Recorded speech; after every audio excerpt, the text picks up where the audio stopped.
বিসমিল্লাহির রহমানির রহিম। স্ক্রিনে যে অঙ্কটি তোমরা দেখতে পারছো, অঙ্কটি ভেরি ভেরি ইম্পর্ট্যান্ট এবং স্টুডেন্টরা অঙ্কটি বারবার ভুল করে।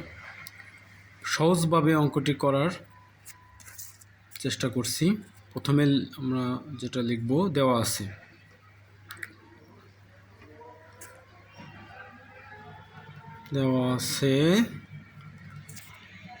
cos a plus sin a equal to √2 cos a। এবার আমরা যেটা করব বা প্রত্যেককে √2 দ্বারা গুণ করব।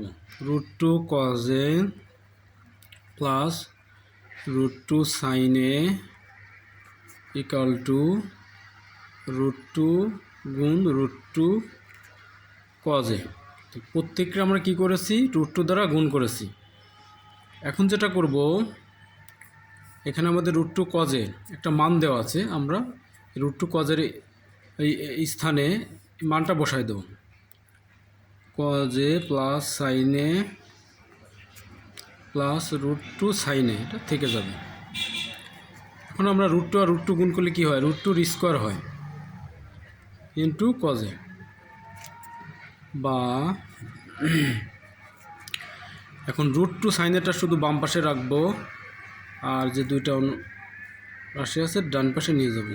2 cos a minus cos a minus sin a, অর্থাৎ বাম পাশ থেকে cos a এবং sin a আগে প্লাস ছিল, ডান পাশে গিয়ে হয়ে গেল কি মাইনাস।